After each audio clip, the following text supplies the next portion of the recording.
The air was thick with smoke as the red glare of the flames glimmered over the surface of the vast lake in the caverns of Rekos.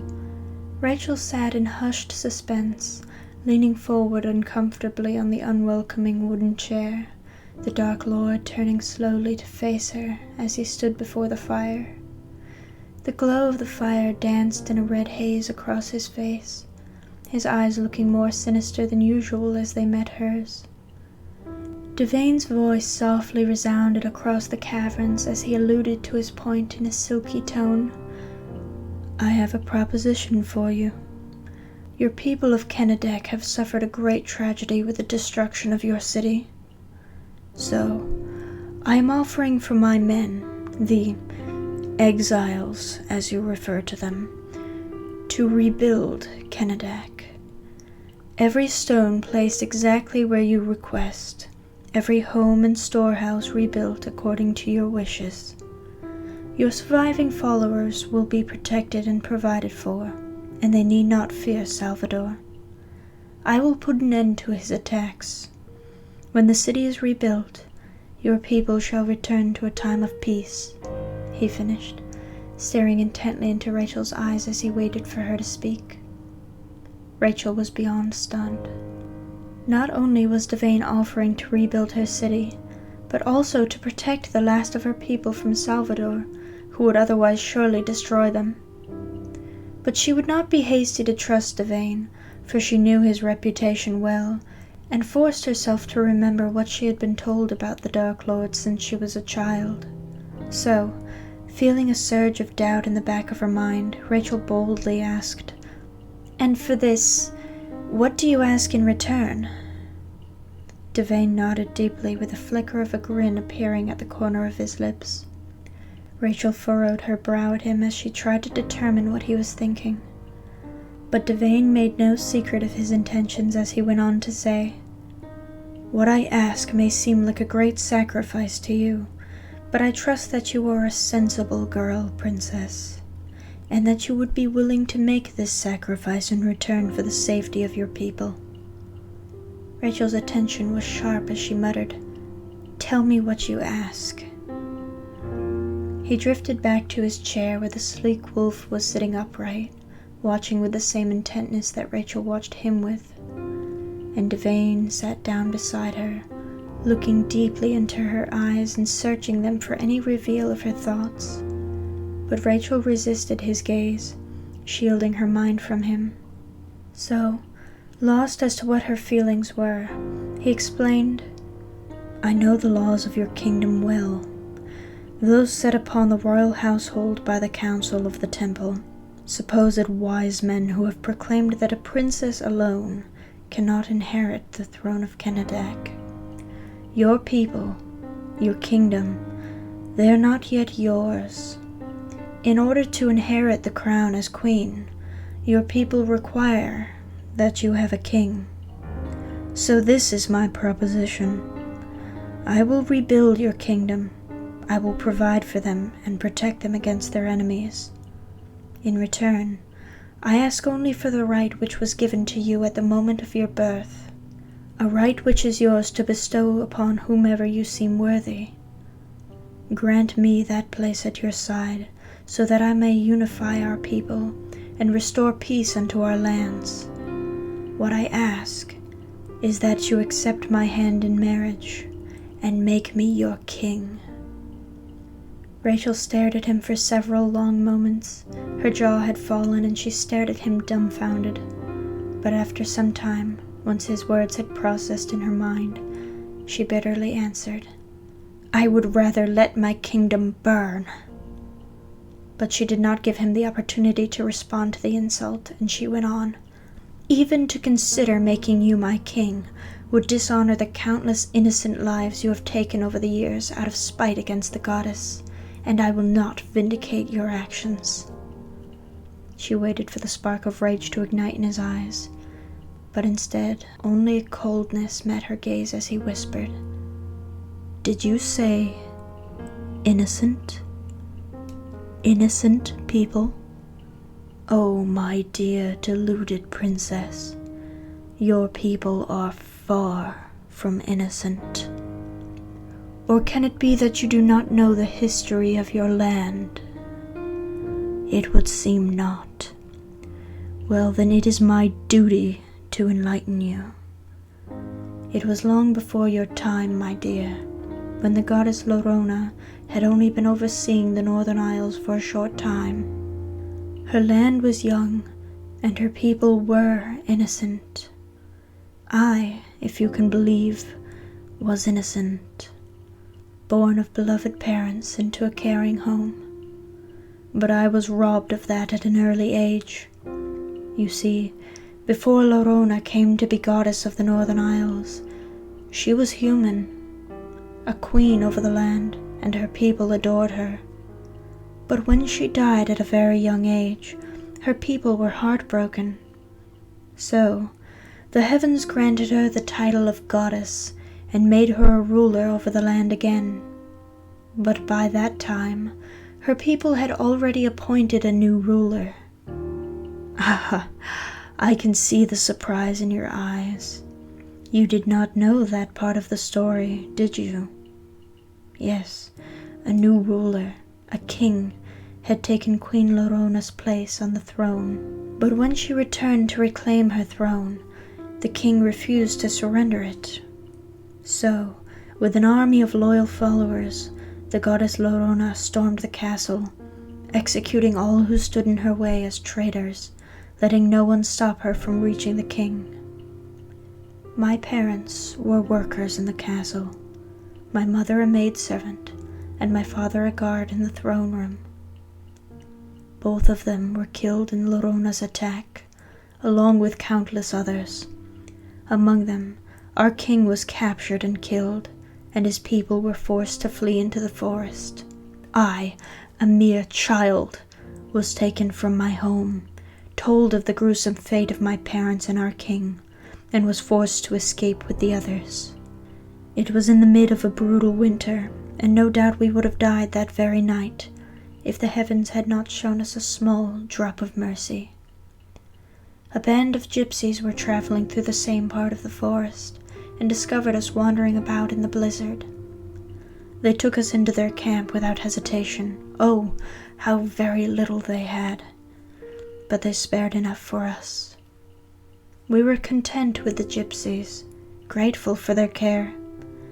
They had saved my life, and I wanted to repay them. So, with the aid of some of the older survivors, I learned the art of hunting. Each night I would take a bow and a quiver of arrows, and I would prowl the forest. I never failed to return with enough meat to feed my new family. And as I grew older, I became skilled and strong. But I had impressed not only my new family, but also another, my king. Just as the goddess Lorona had been blessed with godhood after her death, my king had also received it. But his was far different. His power was derived from a well of hatred and vengeance instead of holiness and light. His was the authority over the darkness, fueled by bitterness and rage that dwelled deeply within me as well. And late after midnight one evening, when I had been hunting, I was anxious to return home with a fresh kill slung over my shoulder.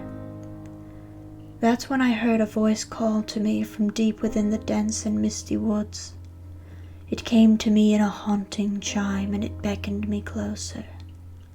I followed, and I found myself led to stand in a great clearing in the woods, where a large stone staircase descended deep in the ground. Are you surprised, my dear, to hear that it was not I who formed these great caverns as you have been told? I assure you, this place and this fortress were already here, and my young, curious mind drank in this beautiful place like a starved wolf devouring a fresh kill. And it was here that I finally met him, the fallen king, now the ruler of darkness, wielder of strange and divine authority, my master. He had been watching me closely, and had found favor in me for my strength and my bitterness. I too had a thirst for vengeance, so I became a disciple of his power. He trained me, taught me, raised me to be nourished by the dark realm just as he was. With time, I grew, and so did my power. For a while I forgot the gypsies. I did not wonder what had become of them. I thought only of my parents and my people, those who were taken from me. This was my obsession. And when a full 10 years had gone by, I was ready to receive the power of the dark realm, so that I may return to the surface and rain destruction on the land above. So I accepted the burn which you see here upon my cheek, opening a passage for me into the realm of darkness and immortalizing my body and mind for the rest of time. But I was not a fool. My teacher, the fallen king, wanted to share in my triumph, but this victory was to be mine, mine alone. You may not know this, princess, but darkness can devour darkness.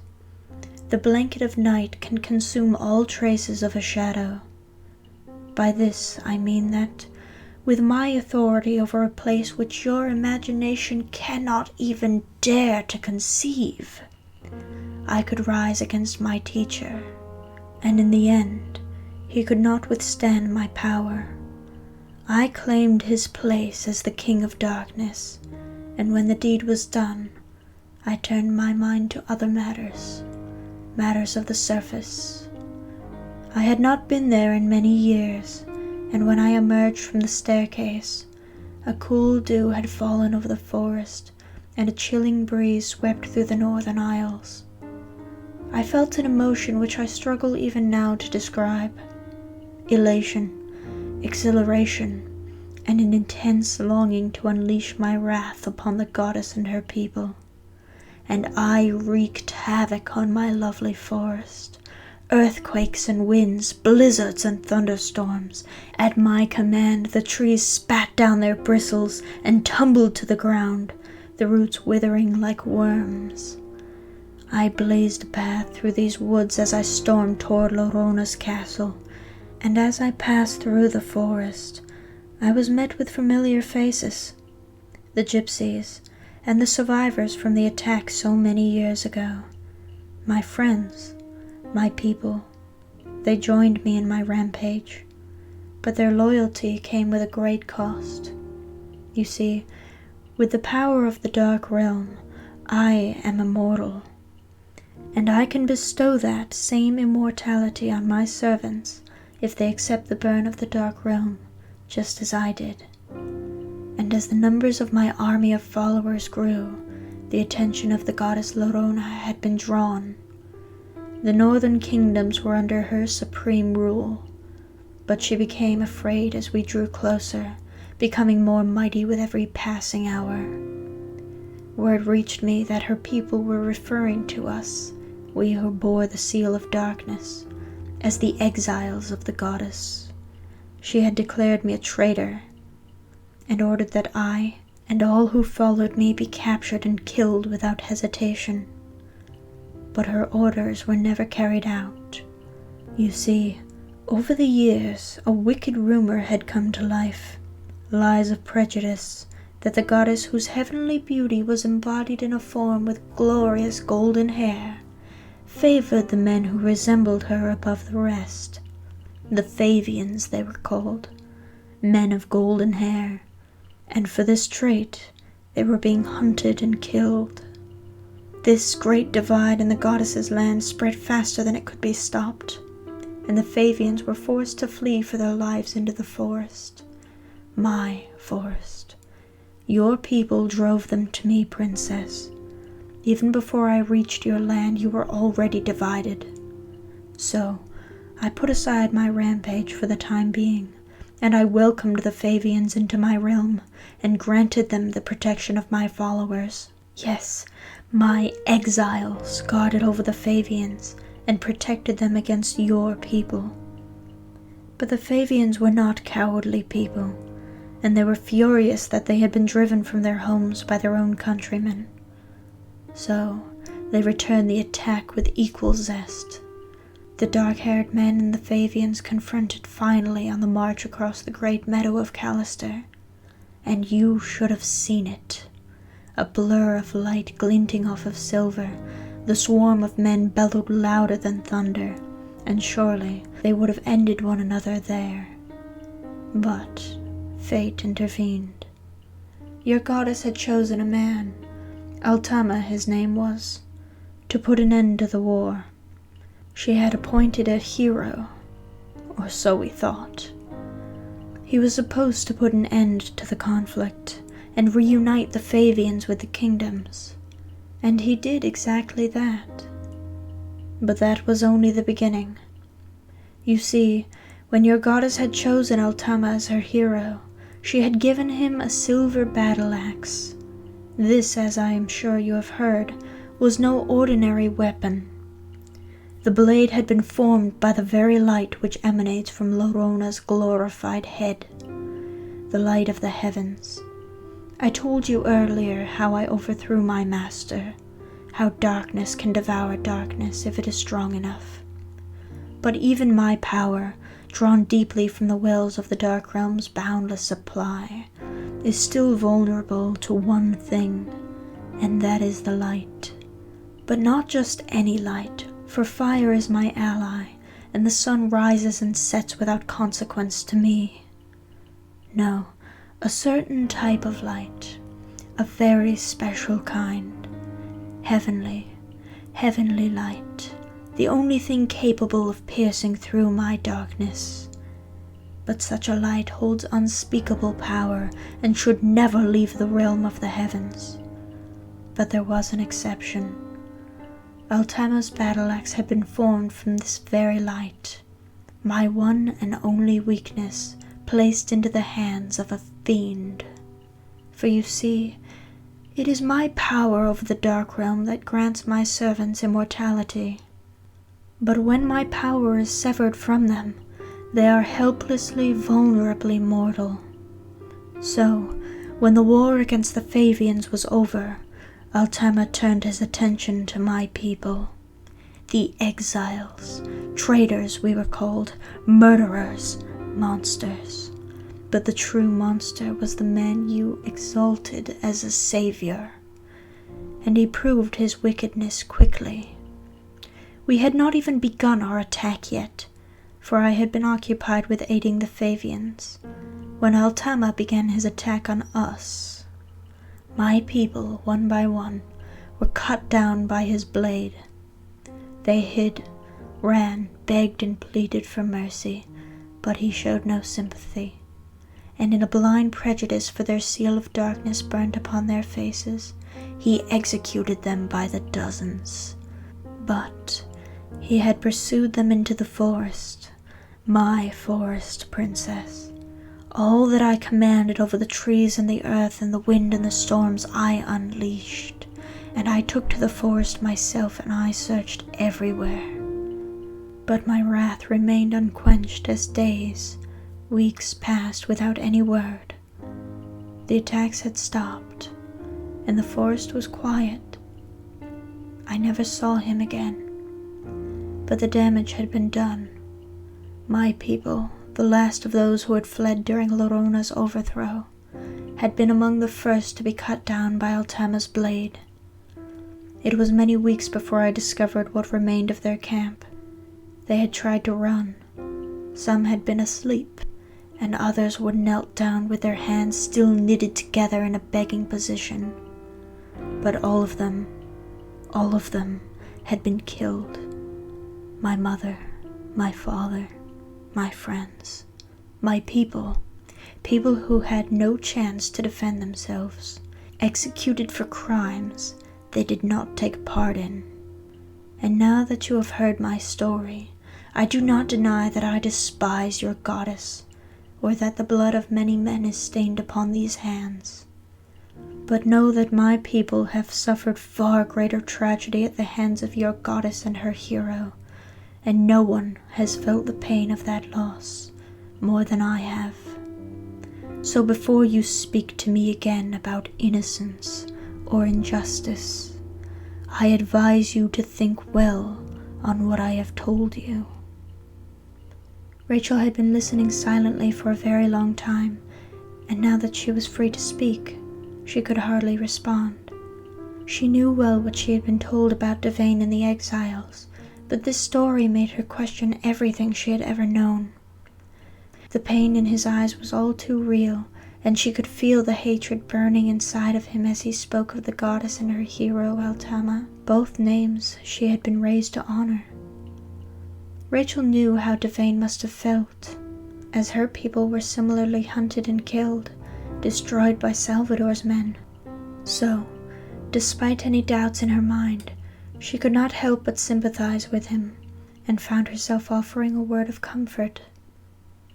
"I'm sorry for what the goddess did to your people. I never knew." But Dovain shook his head as he sighed deeply. "No apology can undo what has been done to either of us. My people and yours have both endured great suffering, but the time has come to put an end to it. You have my word that Kennedac shall be restored to its former glory. I shall protect your people under my power and unite them with my followers, that they may all be given an opportunity to find peace after such a long period of tragedy. Kennedac shall arise anew, and we two brave rulers shall oversee it together." But Rachel was still hesitant. "How can I be sure that you will not betray me, claiming the throne for yourself once you are king?" He waved his hand about in the air at the utter ridiculousness of the question. "The city could have been mine long ago. I had no interest in it before, but this opportunity would grant my people a chance to live among yours in peace. Is it so hard to believe that I crave a peaceful kingdom to rule? I know what I ask must seem incredible to you, but to be married to me could not be so terrible," he stated, meeting her eyes as though he had asked a question. "To become your wife, and to sit beside you on the throne as your queen. That is what you ask of me in return for the rebuilding of Kennedac and the safety of my people?" His hollow black eyes deeply searched hers again as he whispered, "That is what I propose." And she did not shield her doubt from his prying eyes. He knew that she was conflicted, but he also knew that Rachel had few options. Her time to save the last of her people was quickly running out. But even still she was cautious not to be too hasty to trust the Lord of Darkness, and she asked, "May I have some time to think this over?" He nodded once. "I will be spending the day on the surface with my wolf," he said softly, glancing down at the peacefully sleeping animal. "I shall not be returning until the evening. We will share dinner together at that time. Will you tell me your answer then?" "I will have an answer for you by then," she promised.